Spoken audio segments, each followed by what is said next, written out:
ये वो वक्त था जब इम्पीरियल पेंटिंग जो थी, इम्पीरियल मुगल पेंटिंग हाथी दांत पर आ गई थी।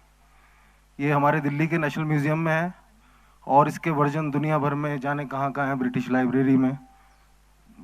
और नेक्स्ट स्लाइड। ये मेरा अभी का काम है अधूरा, जिस पर मैं अभी काम कर रहा हूँ। ये अभी शक्ल है जो मिनिएचर पेंटिंग की है, जो मेरा काम आजकल मैं इस तरह का काम करता हूँ। शुक्रिया बहुत। ये मुगल पेंटर हैं, नाम इनका आजम है, मुगल आजम नहीं है, लेकिन फिर भी बहुत बढ़िया काम किया है। बड़ी शुक्रगुजार हैं आपके कि आपने ये तस्वीर बनाई और अपने काम की। Thank you very much.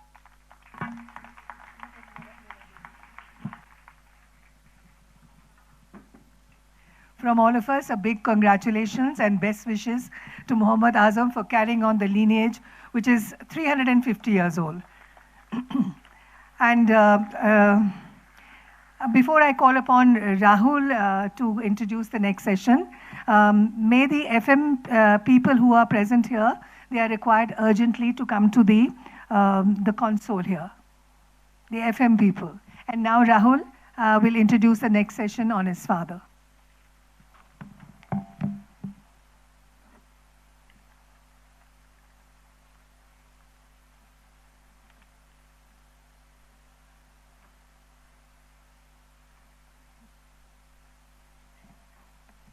I'd like to add my thanks to Dr. Goswami for lovely talk. I first met him. No. Okay, I'd like to thank Dr. Goswami for his talk. He's been here before to Kasoli. I first met him when I came to Chandigarh, and he has become a legend ever since I went to Chandigarh in '84. He was already well known there, but now he's become nationally known and abroad as well. Thank you, Dr. Goswami, for being here. Now we're going to have a session on my father. And may I ask the panelists to come up and sit here. There's Tavleen, there's Minnie, Tavleen Singh, Minnie Vaid, Sadia Dehlvi, and Rashmi Saxena, who I found just last evening had worked under my father. So I said, please come and be on the panel as well. Come anywhere. And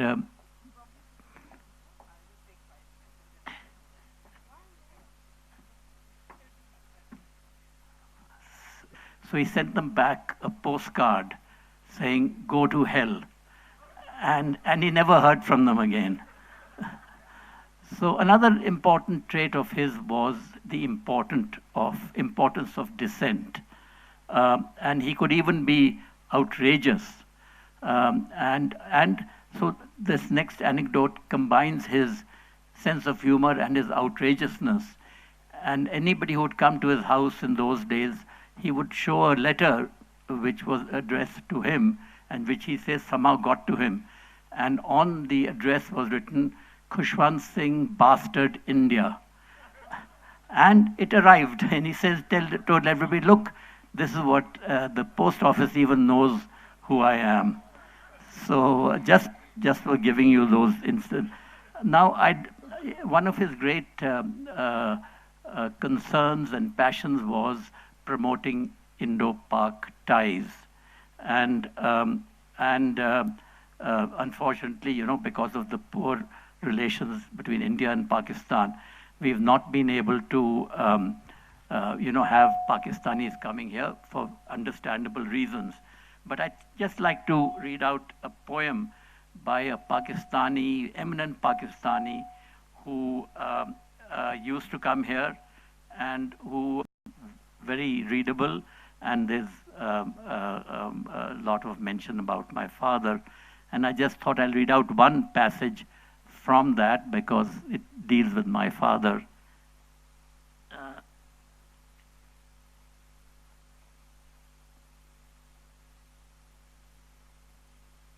I can find it, that is. Yeah, here it is. And the book is available. You know, a lot of books are available in the bookshop here by the speakers who you'll be hearing in the next couple of days and today. So his book is also available for him to sign and for you to buy. Khushwant threw the best parties in town until age caught up with him. There would be no more than 10 to 15 people, but every one of them interesting. Some of the ladies whom he adored, Sadia Dehlvi, who's here with us, Kamna Prasad, Humra Qureshi were permanent figures. You were expected at 7, dinner was served promptly at 8:30, and if you didn't leave at 9:30, he would throw you out. When Rajiv Gandhi was leader of the opposition, he turned up for dinner late. Khushwant had gone to bed. It was left to son Rahul to entertain the distinguished guest as best as he could. Rajiv Gandhi was not in the least bit offended. Khushwant followed this regime so that he could get up before dawn and write. I think the person closest to Khushwant outside the family was Bubbles Charanjit Singh, the chairperson of Le Meridian Hotel, who is here in the audience here. And she's been one of the biggest supporters of the Khushwant Singh Lit Fest.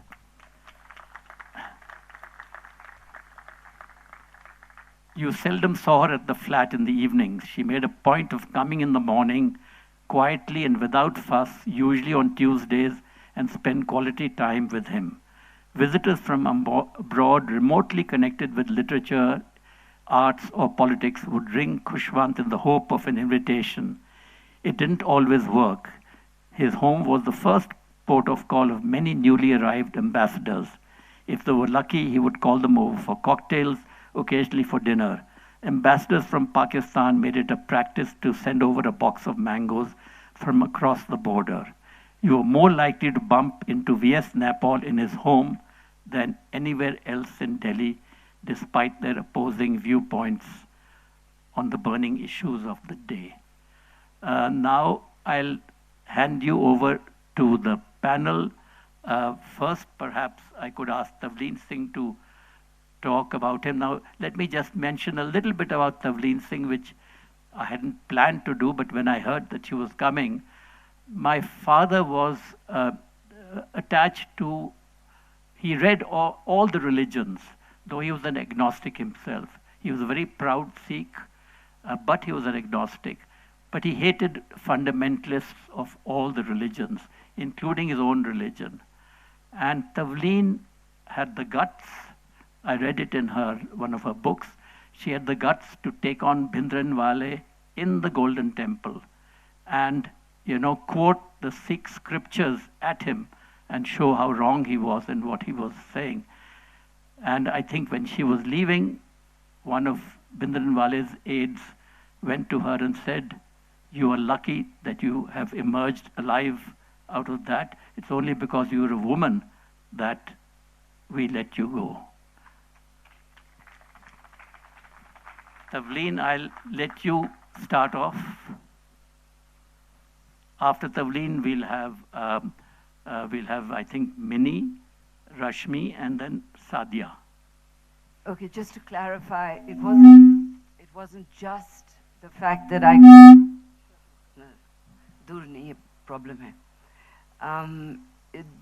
used to wear a huge gold khanda, and I used to wear it outside when I met Bhindranwale, and he could not bear the thought that he was dealing with a Jat Sikh woman, and he was a Jat Sikh, but I was tougher than him, and he, by the end of it, I won. But from that, I want to say that, I actually I owe my entire career as a journalist to Khushwant. I also nearly didn't become a journalist because of Khushwant, because the first article I wrote, I sent to him. He was the most famous journalist of my generation, and the little Sardarji in the bubble thing, and I sent him this article, and he returned it without any kind of, without even a message of dismissal or disapproval. And then gradually, when I started to write, I suppose, better articles than the one I sent him, we got to know each other, and it turned out that his father and my nana were best friends. And he told me the story of how between 5 and 3 Jantar Mantar Road, there was a little door that they used to meet each other. So that kind of, brought us a little bit together, where I now have to mention that when Darbar came out, I was in the Gymkhana Club and Rahul was in the audience. And I said, because somebody mentioned that my Nana was one of the people who built New Delhi, and I said, well, I'm very glad that he's been mentioned, because thanks to Khushwant Singh, everyone thinks that only Sir Sobha Singh built New Delhi. And Rahul, when he told him, Khushwant laughed, right? But I then went on to sort of disagree with him thoroughly on his political opinions. He could be very weak sometimes politically. Yeah. So when he was, the big fan of Sanjay Gandhi and there was the emergency, etc., I had real differences with him, but never disrespect. And then what happened was, the 1984 moment when I thought that he was going to continue to just stay away, because sometimes when there was a political issue that he was uncomfortable with, he would often just stay away from it. And, it made me proud to know him, that he came out as strongly as any Sikh did at that point, and gave back, his awards and that sort of thing. So, for me, my respect then continued. And then when I became a writer, it was because of Khushwant. I had a book on Kashmir, which is now the issue of the moment, and is going to be discussed at this festival. And I wrote it because I actually covered the beginning of the insurgency. And I was I was among maybe 5 journalists who were going up there and really writing the story. So I felt I had to write it in a book, that it wasn't just worth an article. But of course, I was a new author, and nobody would publish me until I took it to Khushwant, and I said, can you just read it for me? He read it, and he called me after he finished, and he called David Davidar of Penguin, and he said, you will publish this book. So for me, I'm here because of that man.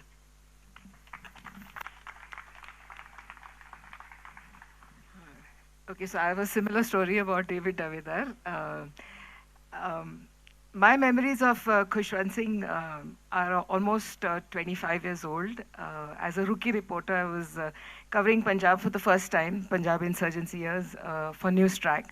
And as part of my job, we used to interview militants, and they'd like to call themselves khadkus at that point.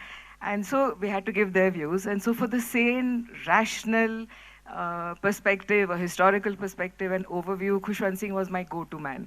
So much so that people like Simranjit Singh Mann, later on would say, so who's there for the debate? Khushwant Singh. So they all, kind of thought that, okay, he's the regular person. And so that was a professional bit, but even personally, I just once mentioned that I'd like to write a book. And then he took me personally to David Davidar and said, just hear her out, and sat and heard my whole spiel. And that was very nice. So I remember his professional expertise and help that he gave to a rookie reporter, and his personal kindness of, taking me there and being there. So I just like to read out a tribute that I had written on Facebook on the day that he died at the age of 99 in 2014. मेरे को लाके बैठ उत्थे क्यों बैठी हैगी हुन दस की हैगा तेरा debate. Come and sit next to me. Why are you sitting there? Tell me what the debate is. Said the grand old man of Indian journalism to me in Punjabi in the drawing room of his Sujan Singh Park residence in Delhi. Those were the Newstrack days when Punjab was in the throes of insurgency, when Simranjit Singh Mann was seen as an Akali Dal khadku terrorist rather than a politician, when journalists spent time and research profiling their stories, and when people like Khushwant Singh sat you down, willingly gave of their time, offered breakfast and refreshingly frank and honest quotes in the ensuing debate we filmed for him later, pitting him against the same Simranjit Singh Mann. But this is about the grand old man sitting with his knees propped on the rolled up muddas only Delhi has, chatting away, insisting on Punjabi once he learnt I was one, reminiscing about Illustrated Weekly where I too had spent some years, much after he left, alas, calling out to his wife to have some peace to us, he used to call her Sardarni. I could go on in nostalgic vein. I wish he had turned 100. I wish I had gone back to meet him another day. I had sent him a copy of my first book and kept meaning to meet him on my next Delhi visit to ask him what he thought of it. I never did. Khushwant Singh, you will be missed. This is what I had written the day that he died.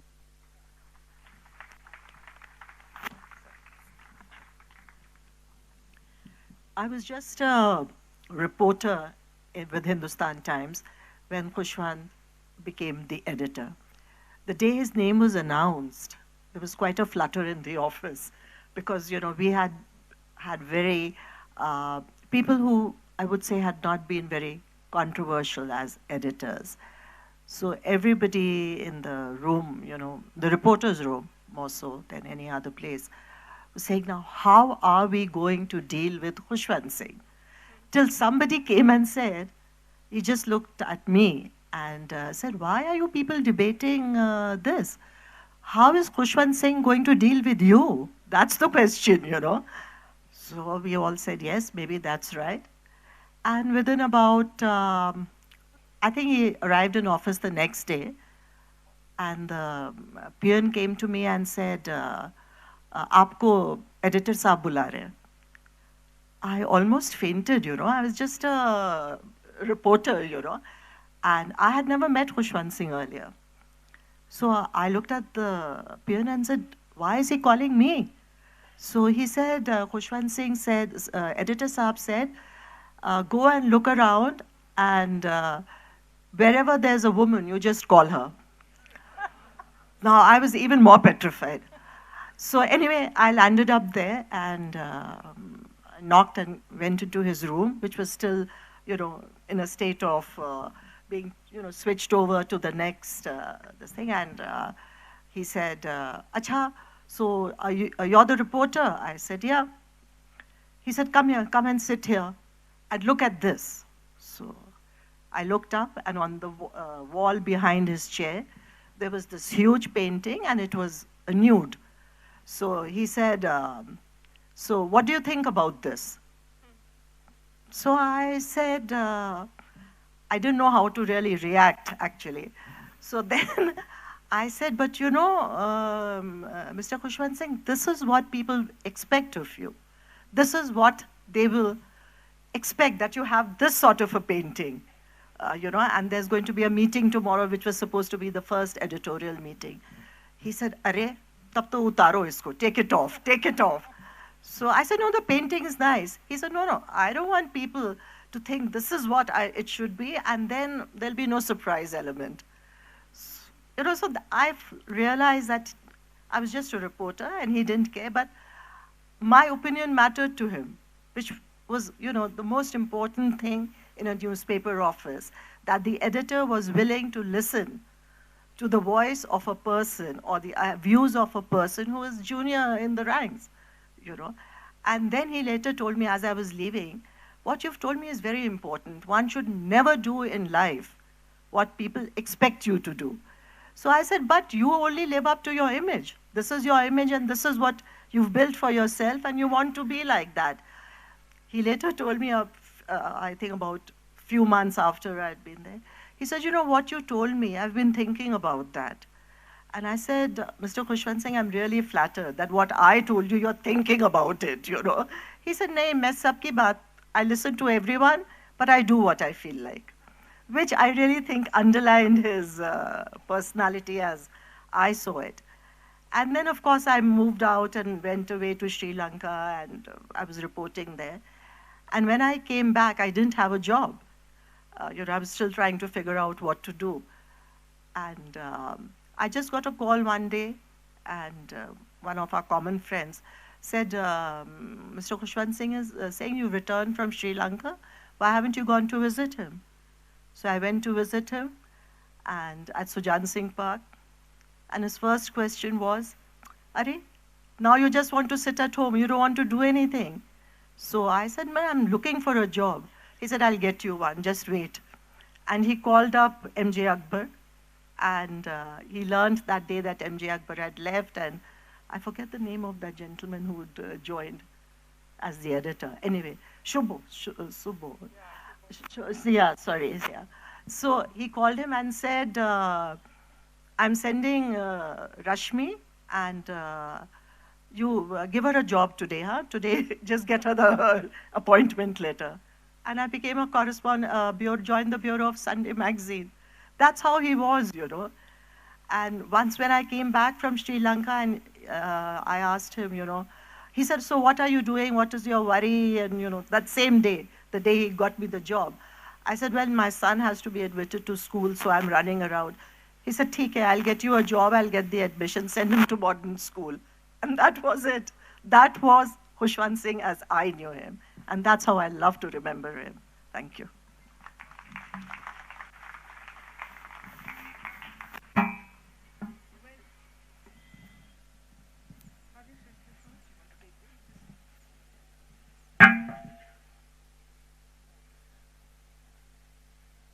Well,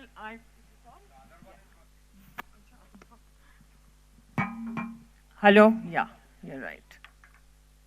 Well, I was very happy to be here. And yeah, I can say that Khushwant was my best friend for, I think, over 35 years. I am very blessed, very fortunate. Somebody who really nurtured me both intellectually, emotionally. His shoulder was always there to cry on when I had a broken heart. And, you know, we often celebrated together. He was the keeper of my secrets. जिसको एक कहते हैं ना राजदार और said मेरी नहीं, I think he held half of Delhi's secrets, but he was not very good at keeping them. And it was very well known that if you wanted something to everybody to know, you just tell Khushwant, don't tell anybody, it's a secret. And then soon everybody would very much know. And I don't know, we had this incredible bond of friendship. And I think it was in 1989 that in a magazine, Into Society magazine, I gave an interview and said that the only man in my life is Khushwant Singh. And they put it on the billboards in Bombay, and news got to Khushwant. He was so delighted about it. He said, "Tune mujhe badnaam kar diya." And you know, you gave me so much notoriety, more than I deserved. And that's when he dedicated his book, Not a Nice Man to Know, saying that I gave him the notoriety that I did deserve. I also dedicated a book to him, The Sufi Courtyard, Dargahs of Delhi, because we really shared this love for Delhi. And when I told him that I'm thinking I'll write for Khushwant and the city of Delhi that we both love. And he said, no, he could be very childish also and very demanding. And he said, nahi, I didn't share your dedication, only for me. And you just write Khushwant.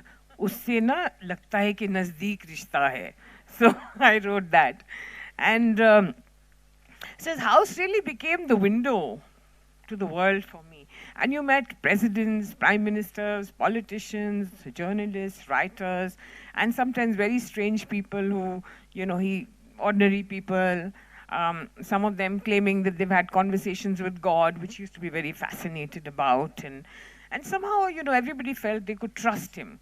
And they could tell him their secrets. And he just was an incredible person. I'd also like to, since I don't know how much time I have, I would like to definitely speak on 2 points and further what Rahul said about his, you know, having a soft spot for Pakistanis and also for Muslims.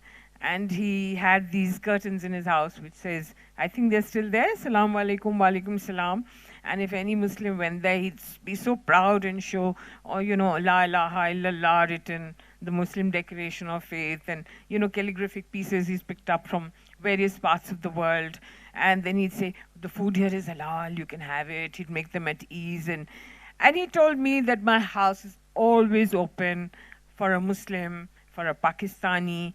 They were the only ones they could actually really come in unannounced and say कि Pakistan से आया है, ये कोई मुसलमान नाम होता हो. So, and he would say, when he went to Pakistan, he would say about Pakistan कि मेरा मक्का तो पाकिस्तान में है. When he went to Hadali, he said, मैं तो हज कराया. Now, I think he got away with saying and writing a lot of that. But in the current situation, I think he could have very well be charged with sedition for a lot of what he would have written. And like he said, Rahul said, he had no time for religious bigotry. He called them fundus. You know, whether they were Muslim, Hindu, Sikh, it didn't matter. He was just very committed to liberalism, to secularism. And I think with him gone, the liberals and the secularists really lost a very strong, their best friend and a very strong voice for that. And he used to say that he felt unclean in the presence of somebody who had any form of religious bigotry. It was just something he just couldn't tolerate. He used to call them poisonous snakes they are. And I think he even once told Advani that, to his face, right, that you sowed this, the seeds of communal disharmony in this country, and he never, though he had tried to support him once, I think a long time ago, but then he became very anti. So in a way, I miss the fact that he's not here to stand up for the kind of religious intolerance that is going, is increasing. And yet I feel that in a way I'm happy that he's gone when he did, because I don't think I think he would have been a very, very sad man. There's something I want to say which I've never told anybody and never written about it or not at any gathering. When I used to meet him last, of course when I went to him, he said, I was expecting you. I said, no, because he wasn't really picking up the phone or anything. I said, no, I don't think you were expecting me. So he looked at me so lovingly and he said, I'm always expecting you, And he used to tell me, कि जल्दी जल्दी आया कर, मेरे पास वक्त नहीं है. He was also very proud of the fact that he'd never missed a deadline of an article or a book, and that of the work that he'd done, and he'd never asked anybody for a favor ever or award, or was able to. But he said, मैंने ऊपर वाले से अब कहा है कि अब मुझे बुला ले, मुझे इजाजत दे दे, लेकिन वो कहता है अभी थोड़ा ठहर. Yes, what I was going to tell you was that basically, about the last few times that I met him, he was like obsessed with this, you'd be rather amused. He kept saying, I want to meet Shahabuddin. Now, Shahabuddin was in charge of the Babri Masjid Action Committee, and I want to say it now because I think the judgment is coming up, and we're all pretty clear which side it will go. And he said, मुझे Shahabuddin से मिलना है, मुझे Shahabuddin से के पास मुझे एक check they they. I said, what's happened to you suddenly? I don't even know where he is or if he's around. I don't know. I haven't met him. He said he wanted to give me a check to hand over to Shahabuddin for the rebuilding of the Babri Masjid. He said that he wanted to, really demonstrate that a Sikh giving money for the rebuilding of a mosque. And I kept telling him, I said, don't you know it's under litigation? It's it's subjudice. Are kya kuch nahi, ye court, what kuch nahi. Bas mujhe paise dene hai. And there was no point arguing with him. And he said it so many times in the last, it was something which was really there in his mind. And that I actually was able to record, because I didn't think at some point if I wrote of it, people would say, kab kaha, kya kaha. So one time I recorded it on my phone, which I still have. I also once did a program, we all know, like he said to you, Rahul, that he brought a lot of wit and humor to public life. And we know him all as a thorough gentleman, never getting drunk, very principled. But he did go out of his way to project that image of being the sultan of sleaze and this dirty old man. And, he loved people abusing him, provoking, he never really got provoked. He used to get very amused. I did a program with him called Not a Nice Man to Know, and where he interviewed women from different fields. And, and he was, for the first few shoots, he came very badly dressed, as he would, with short kurta, faded, stained. And then my producer, when I showed him the pilot, objected, and this was for Star Plus. So he interviewed, I think, Persis Kambata, Pratima, Sharmila, Asma, and a lot of other women. So I said, I have to make you good clothes. I can't have you like this. My producer, kya, nahi, he was so stubborn. He said, I have a reputation as India's worst dressed man, and I want to keep it that way. You don't interfere. It was with great difficulty that I actually, Kamal gave me his wife gave me a suit, and I got it tailored from that tailor that you had in Ambassador Hotel, which he made. And then, I forced him that, look, I'm not going to get my money if you don't wear it. So I had to plead with him on the sets, and then he said, "Acha bhai." He also never took the money that I used to give him. I mean, I used to force it down, we'd give it to him, but he said, "I don't need money." I said, "Look, it's always the other way around. Producers don't pay and anchors say, 'Where's my money?'" But he was one person, he just always, all my life, all the time, he always said, "I don't need anything." He had very few needs and never complained of any kind of, usne paise nahi diye, mujhe paise chahiye. It was just never on his mind. If you ask me if he was a saint or sinner, I think, that is a theme. We'd be very upset if we called him a saint. So now, unless anybody would like to say something more, can I throw it open to Tavleen? Yeah. We haven't talked about his legacy as a writer. Yeah, yeah. Well, he wrote. Why did you talk? Okay. He was one of the greatest writers that this country ever produced. And all we've talked about is how loving he was and what a great mentor, etc., etc. So can I put on record that for me, his legacy isn't just that he was a sweet little liberal, okay, or that he would be uncomfortable in these times and he would have spoken out against them, which is very good. But his history of the Sikhs, trained to Pakistan, he really was a great writer, and we must never forget that in all this mushy, lovey-dovey stuff. Hello, can you hear me? Yeah, sorry. No, I have to share this story after listening to all these wonderful stories by all of you, is that I think I knew Mr. Khushwant Singh as an editor much before I joined journalism. I used to read the Illustrated Weekly as if it was the Bible. When I started writing fiction, I had already joined Femina, and I wrote a few stories in the weekly, which was for me a big thing. He was not the editor, of course. And someone suggested that you send some of these stories to Mr. Khushwant Singh because they are good and he will encourage you to get them published. So I did that, and he said, "Come over and meet me." So I go to his house, and obviously I don't know that he is being looked after by the army. And this man jumps out from behind some barricade and points a gun at me and says, "Kahan jana hai?"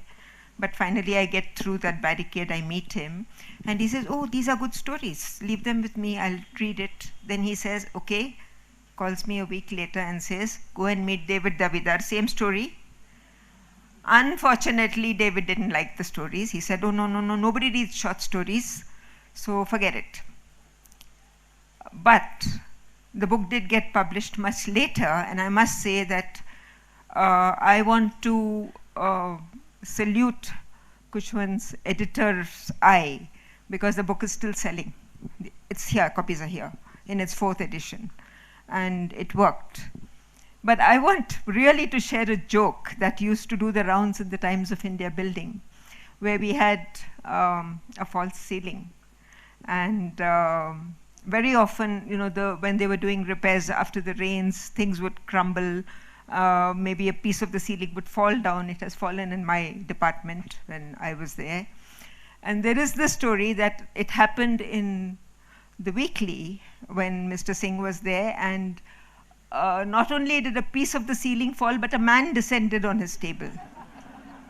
And he looked at the man and he said, "Kash tum aurat hoti." So this was a rather irreverent but very, very beautiful story that I wanted to share. Thank you. It's really nice. Can somebody give the mic here?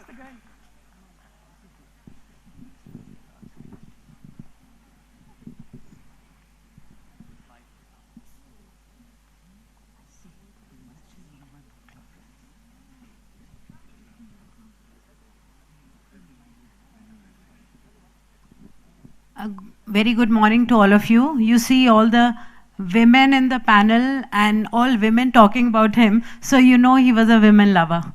And something I think everybody's really talked about all his qualities. I would just like to mention that me and my husband Harinder, we met him 25 years ago, and I'd written a small, something about Kirtan, and we had taken to him. people have this feeling that he was not religious, but he had a knack about good music and kirtan. And he did give me, some insights about what I'd written. And he also published it in one of our meeting both of us in one of his columns. And that was the beginning of our association. We were amongst his youngest friends. We used to come to his parties, sometimes even taking a little baby boy with us, then realizing what did we do. And he was also responsible to get my son into Learning Tree, and then it goes on. And when we started 1469, which is around 15 years ago, he was the person who actually told us what Fulkari is all about, and how much history of Punjab has, this handcrafted treasure in it. And he also parted with one of his best pieces, which he was given by somebody in Pakistan. He gifted that to us and gave all other bags to us to, we could take pictures for our books and all. And he's always been, we used to receive a lot of postcards, as he mentioned, where he would just give an idea about something that we could print on a t-shirt. So we have lots of memories, and I think everybody sitting here has so many of them. We are happy to continue our association into the LitFest, and we have been very fortunate to design the t-shirts and the jholas and some creatives every year. Hope the journey goes on. Thank you. Thank you. Thank you, everybody. Yeah, thank you. Lovely. Two minutes. Come. Just 2 minutes. We're having a humor. Just one minute. He'll just. Please make it very short. What you're going to say. Just announce your thing. Yeah. Come. Thank you, Rahul. Hello, everyone. Rahul, we want to thank Rahul and the family of Khushwant uncle. We've seen the Khushwant Singh LitFest going on, but keeping in mind Khushwant uncle's humor, we've decided to have a Khushwant Singh Humor Festival, which we are planning to do now. It'll be, I think, sometime around March. Details, of course, will follow. My friend Mahip is going to share you a little more for that. Hi, hello. Thank you, everybody, for listening. How do we remember Khushwant Singh if not because of his wit and his humor? I think if he was alive, he would have been a very good stand-up comedian, and probably will be sharing a jail cell right now with a lot of them. So I with my utmost respect, I thank Rahul ji for allowing us to organize Khushwant Singh Humor Festival in 2020 in Delhi, and we would like you to be part of that. And please, we'll be releasing a website and a Facebook page, and you can follow Khushwant Singh Humor Festival, and please be part of it. Thank you very much. Thank you. You heard Rahul talk about Bhaichand Patel and some snippets that he's written in his book. So this is the book, I Am a Stranger Here Myself, which has a lot of, he says, unreliable memoirs. So this book is available here. That's Fraction. Yeah, this is the book.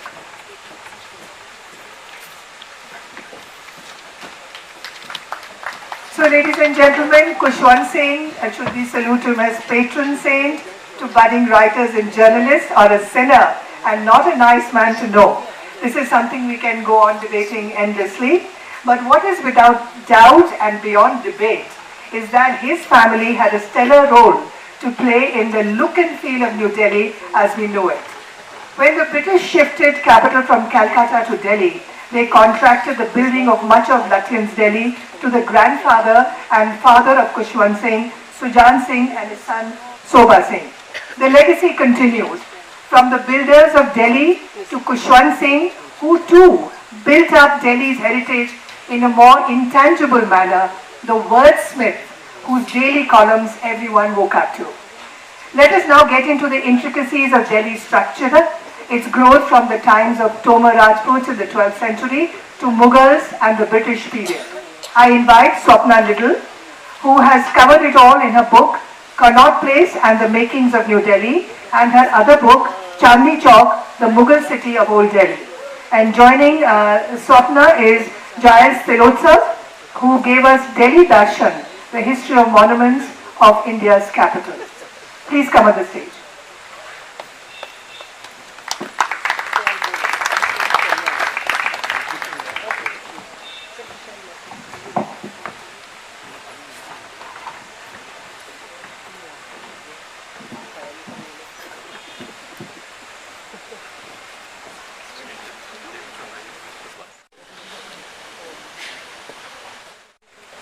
Good afternoon, everyone.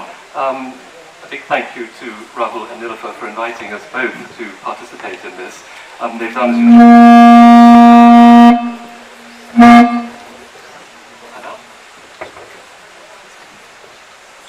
I'll try again. Okay, that seems better. Can you all hear me?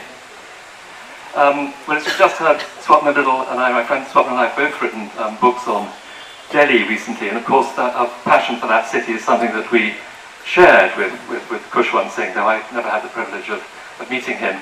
Kushwant Singh wrote copiously and very accessibly about the city of Delhi, most notably perhaps, or notoriously, in a famous novel called Delhi, in which Delhi, the city, is actually the principal character of the novel, appearing through successive ages.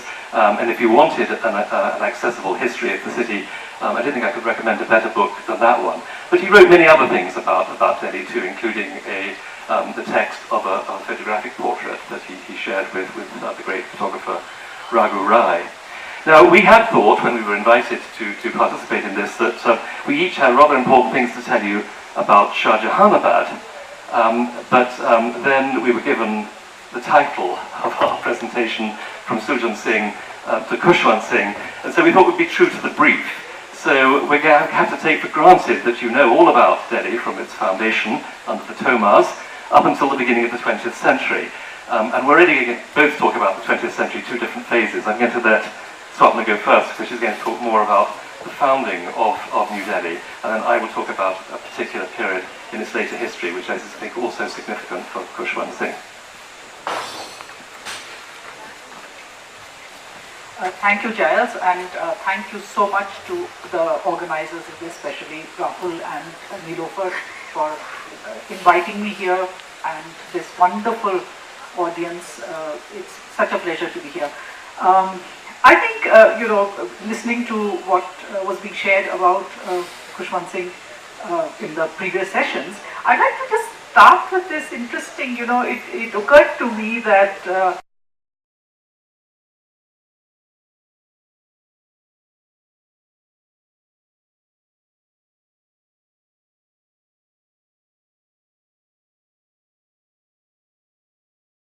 he knew his Ghalib, which Sadia pointed out, he would remember that Ghalib also once wrote a letter to somebody who had written a letter to him and addressed the envelope in a very convoluted manner, giving the name of the mohalla and the kucha and everything, and he said, okay, you don't need to write all this. I'm so well known that just writing Ghalib Delhi is good enough, it will come to me. So he was quite irritated by that. So I think I really like the parallels there.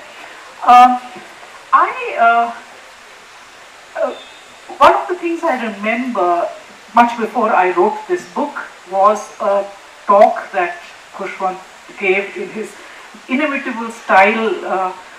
There was a series of lectures, basically Sobha Singh Memorial lectures, which were held, in which he gave this lovely talk saying, "My father the builder." And that I think got published later also in Mala Dayal's edited book celebrating Delhi. And he gave a lot of what we know about the building of Delhi, comes, you know, a lot of what people popularly know about the building of Delhi comes from that little talk that he gave, in fact, of that. What I thought was that given the limited amount of time we have today, and I hope you will go into, and you've probably read other books on Delhi, so I'm not going to give you a history of that, but just show a few pictures of, well, the first one is up there, and of some aspects which people probably don't realize. It's not very old history, but we often tend to just not know or revisit what Delhi was like, what was this process of putting it, construction of New Delhi, what did it mean really? And Khushwant of course said that, I have not studied the history of Delhi, I have just heard this from my father, from other people. These are anecdotes which I am now recalling. So I really like the fact that I myself then went later and did a proper, I did delve into the records and I came up with the story of the making of New Delhi. But here are some pictures which, some of them appeared in the book, but these are amazing photographs. So this is something from, which shows you Delhi before New Delhi was built. This is the view from Humayun's tomb. It's the view from Humayun's tomb looking westwards. And you can see the area which is now Nizamuddin, Nizamuddin West and beyond. And you can see what kind of land it was. It was all strewn with ruins. So this is from the 1870s. I think this picture is Samuel Bourne. Could we have the next one, please? This is what is today. It's Lodi Garden. There's a bridge in Lodi Garden, Akbar Era Bridge, and this is really what it was. It's what you see in this picture is the bridge with farmland beyond. And you can, it's not very clear, but it's clearly been farmed. And you can see the stacks of the hay, etc. also. So next please. Similarly, Purana Killa. This is a building you will recognize. The tall building is what is known as Vijay Mandal. It's incidentally the building from the roof of which, or down the stairs of which Humayun fell and met his, had suffered mortal injuries. That's also completely filled with houses. This was the village of Indarpat, which is why, in fact, the strongest evidence that we have that this may have been the old Indraprasth that we hear of. So just as the name Indarpat and this long sort of tradition. So this was the village of Indarpat. You see it as a very interesting moment when a lot of the roofs have been taken off. So when this land was acquired away and took from it. Next please. Just some of these are all photographs of the time when New Delhi was being built. So just assembled a few of them together. A combination of animal power, sort of machines being used to do the work. Next please. Railway lines, dedicated railway lines were set up to transport the material. Next please. Again, the construction site, a lot of cutting of stone, cranes being used. Again, tracks to transport the enormous amount of material, enormous amount of stone that was transported. Next please. This is something, I'm afraid you may not be able to see this very well, but it shows Old Delhi, which is in black. That's Shahjahanabad, the 17th century city, and below that in red the plans of New Delhi. And when I look at this, one particular mystery I think begins to clear itself, because what we all are often told is that Rajpath was laid out between what we call Rashtrapati Bhavan now and Purana Killa. So now the question is, if they were trying to align this road to Purana Killa, why didn't they do a better job of it? I mean, the way stands today, Rajpath just kind of, it's like at the very in front of Rashtrapati Bhavan. And it was his statue which actually stood there. And apparently the pedestal had a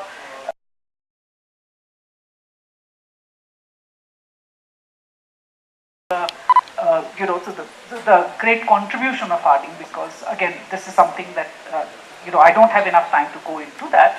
But Harding, in fact, was responsible for a lot of the important decisions that were taken regarding the making of New Delhi, which included, in fact, placing Rashtrapati Bhavan on top of Raisina Hill. So that is one of them. Central Vista, we are discussing the Central Vista once again.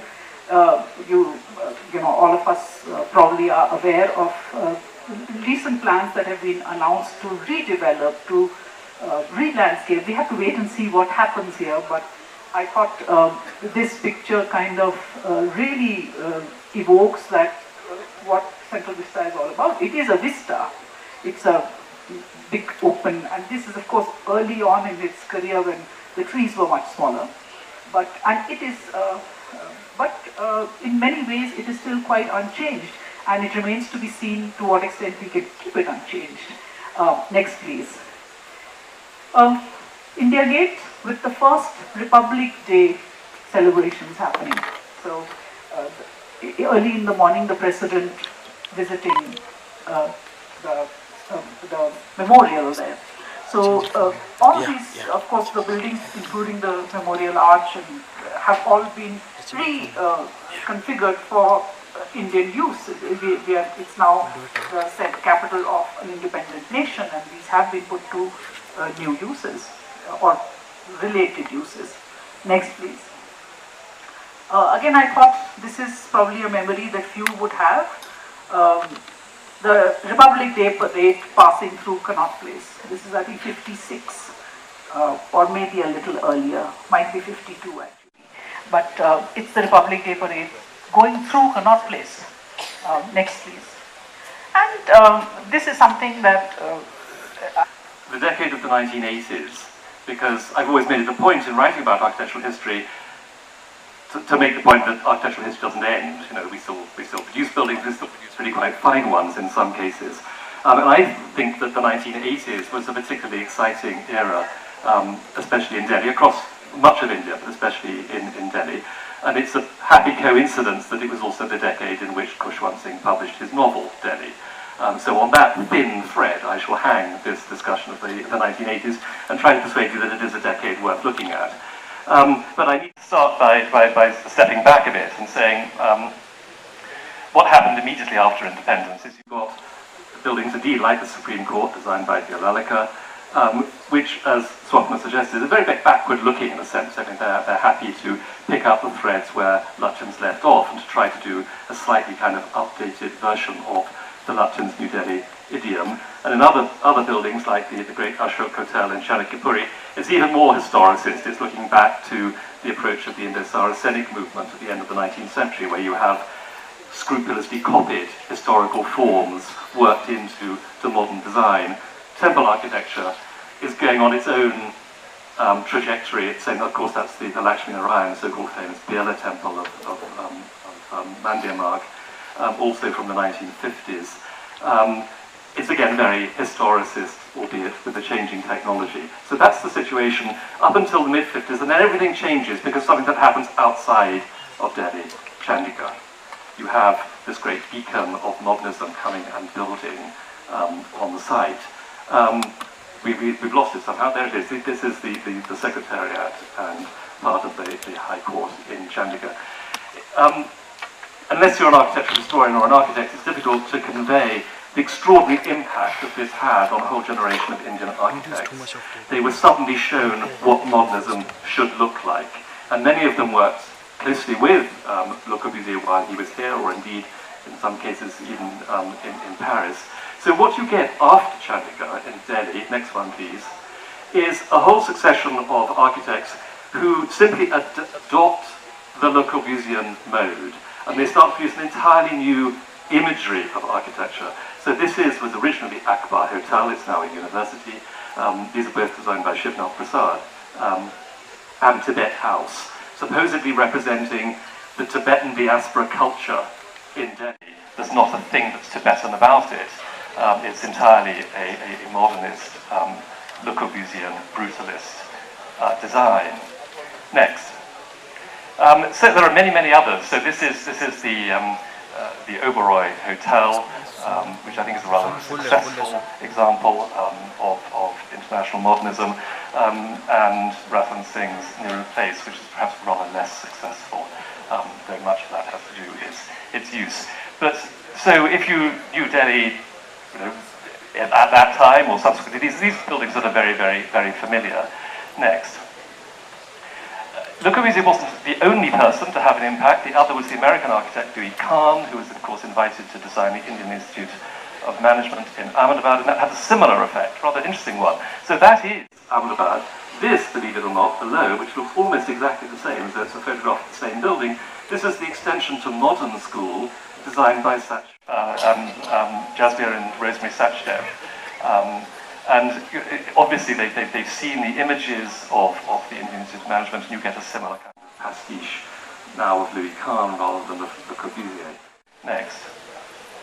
And that had an extraordinary effect, actually, in terms of the adoption of brick. Brick is not a modernist material. Brick is an ancient material, but it has certain kind of modernist imageries, or it acquired them. Suddenly, brick had been used in India since the Indus Valley. No one had thought of building, important institutions out of exposed brickwork. That just wasn't done until Louis Kahn showed you that he could do it. And so you then get Jawaharlal Nehru University built entirely of brick in the original Kokreja plan. And this, of course, is Satish Gujaral's Belgian embassy, an ambassadorial building built of brick. So the whole value of brickwork changes because of Louis Kahn. There was then this moment, and this is why the 80s is important. Everybody sat back and they thought, are we really getting this right? I mean, are we actually just taking an undigested modernism and imposing it on our own country? Shouldn't we be rethinking international modernism for an Indian context? It was a moment when, anyway, some of the values of the international modern movement were being questioned in the West with the rise of postmodernist approaches. And all of those architects, like the people I've been talking about, but also Charles Correa, I'll come to him in a minute, and B.D. Doshi, sat back and they thought, surely we should be doing it differently, but how? How can we do it differently? Because what they didn't want to do was to go back to the Indo-Saracenic movement. They didn't want to go into a sort of historicism or atavism. It had to be something that was both Indian and modern at once. But how could you do that when you've just come out of 200 years of colonialism and the international modern movement? How do you invent a distinctively Indian modernism? Had anybody got anywhere close to doing that? Well, in Delhi, yes, there had been two. One of them, strange enough, actually another foreigner, Joseph Allen Stein, who had, in wonderful buildings like this, the Triveni Kala Sangam near Mandi House, had used all of the technologies and the language of modernism, but had somehow managed to weld it with an Indian sensibility, particularly towards the integration of the garden and the building. There's a wonderful monograph on Stein called Building in the Garden. And it's really an Indian idea that he's picking up on. And his friend and sometime collaborator, Habib Rahman, had a very similar approach at the same time. This, of course, is part of Rabindra Bhavan. So they, in a sense, showed that it could be done, and then others took up the theme. So next one, please. So I shall start with Correa. One of his most, Charles Correa, of course, whose practice was based in Bombay, but who did do a number of buildings in Delhi. I don't think that the LIC building is perhaps the most conspicuously successful if what you're trying to do is to invent a distinctively Indian modernism, because it's with its glass walls and its space frames, it was just catching up on all of the kind of cliches of modernism at the time internationally. And I have to say, this building, I mean, I think it's interesting because the way in which Correa was talking about architecture at the time was immensely inspiring in the 1980s. And as a student of architecture, present in Delhi at the time, talking to other architecture students, they found him, he was their hero because of the way in which he organized exhibitions on traditional Indian architecture. And he had a wonderfully kind of unhistorical approach, everything from a mandala to a diagram to a tile, it was all part of one kind of seamless Indian identity. And then he put up this. And they were all felt terribly kind of let down. They thought, well, what's happened to this man? But he was rather more successful. I think no sale on this one. That is also by Courier. That's the British Council building.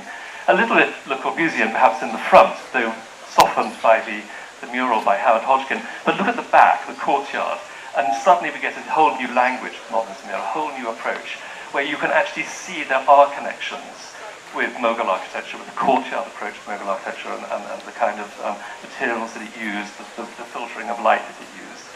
So a much more successful attempt there. Next. This is Doshi in Delhi, the Lift building, and from his practice, it's essentially worked on by others. But Doshi had been a very dyed-in-the-wool modernist, but here in the middle of NIFT, New Delhi, he puts a stepwell. Isn't that fantastic? You get this kind of, almost kind of archaeological moment where you have a reference back to tradition. And C.P. Kukreja, who had been a Carnian and had built JNU entirely out of bricks, gets the tiles out. He puts the bricks away and he gets the tiles out. Amberdeep is like a kind of sultanate tower for our times. It looks like something that's come out of Bida. An absolutely wonderful building of the 1980s. It's not well kept, unfortunately, but when it was sparkling new, my goodness, that was an amazing effect on the Delhi skyline. And then, this obviously is the most powerful building of the 1980s, again designed by a foreigner, by an Iranian architect, Sadia. A difficult, challenging commission, because this, of course, is the Baha'i house of worship. And one of the, although Baha'is, I'm sure you all know, is an inclusive faith, it is not inclusive with respect to iconography. Part of the brief to the architect is you may not use any icon that has been from any of the religions to which it forms a part. So you have to use almost an abstract architecture. Brilliant idea to use the form of the lotus, which is not an architectural form, but a deeply embedded cultural one. I think for Westernizers it's a little unfortunate, the resemblance to the Sydney Opera House, but I don't think that has quite such an impact for Indianizers. Next. The greatest of the offices, as it were, of the Delhi architects is Raj Rewal, and I think he was someone who was most sincere, most hard-working in this idea of blending old and new in a housing scheme like the Asiad, the Asian Village for the sports event, where he's using the urban forms of traditional Rajasthani towns like Jaisalmer. I'm going to run through the last couple of slides briefly. Next one. I think the only question that people raised about the Asiad was, why Jaisalmer? I mean, it's the wrong colour. It's a simple point of that. So in the Scope building, this is a huge office complex for government-owned industries. He reverted to the red and buff sandstone. And thereby what Raj Rewal did is because he was using the same colour scheme as Mughal architecture, he's sort of imprinting that kind of two-tone scheme as Delhi's signature imagery. And a lot of his buildings after that use this red and buff sandstone. It's often reconstituted, actually. But that's the Scope office. And then a later building of his is the headquarters of the World Bank in the Lodi estate. I would have liked to spend longer explaining the merits of these buildings too, but I've shown you some images really, I think, in the hope of saying to you, Delhi has a great moment architecturally, even in the late 20th century. A lot of the concerns that I've been talking about were things about identity. So trying to establish a modern Indian identity. Architecture didn't stand alone in it. The 1980s was also the decade of the festivals of India. These great international exhibitions where curators and craft specialists kind of thought about how do we represent India, what is India, how do we show it abroad, as it were, what we want people to think of it. It was a very urgent question, it seemed at the time, it was a very serious question, and it's all sort of gone. Where did it go? Because it's not as though the answer was settled, as though we all agreed this is what Indian modernism should look like and we'll just get on with that now. It all just somehow dissipated with the emergence with the liberalisation. And I think, there's much to be said for liberalisation. I'm very glad that it happened. But one of the things that it brought about was a fantastic acceleration of the development of Delhi in ways that left all of these ardent questions behind. I'm going to end there in case we have time for a question. Thank you very much.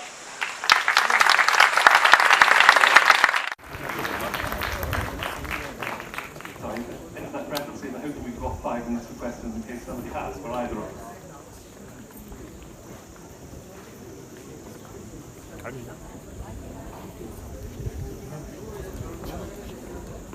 Well, the architecture today is best represented by Gurgaon, sadly, where I live, sadly. And whereas I think in the 1980s there was an attempt to look back, to try to recover something of a spirit of an idea that could enable you to go forward, Gurgaon architecture looks outward. It doesn't look back towards Old Delhi. It looks to Dubai and Singapore and so on, and it's the poorer for it.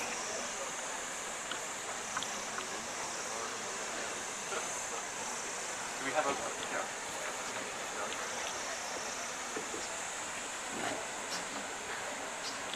Gilles, this kind of architecture, could be architecture of any modern city of India.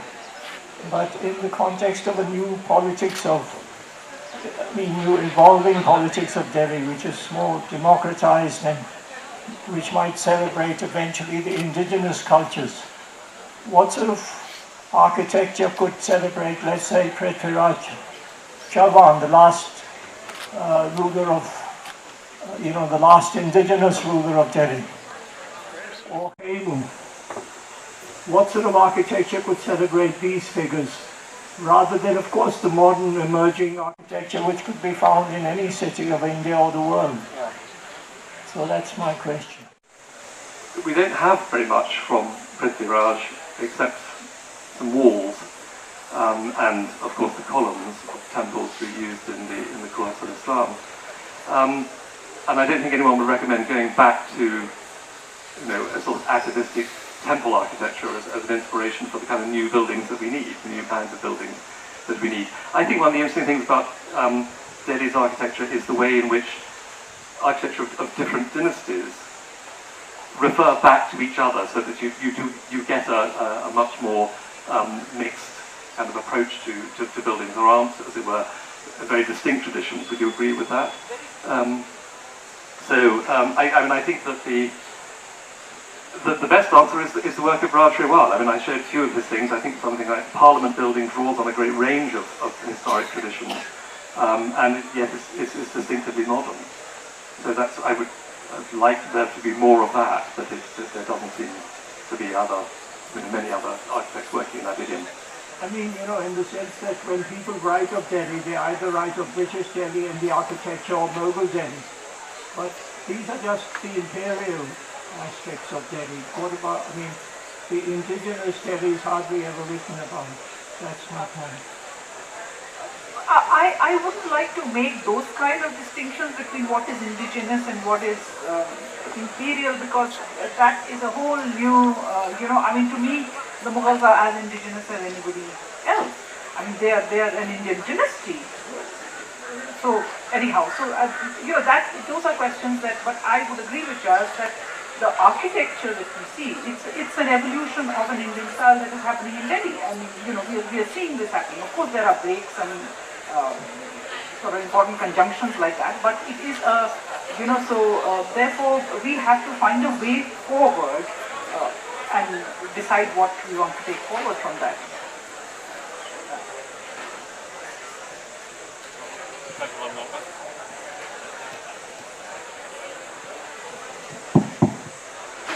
You mentioned evolution, and of course evolution there must be.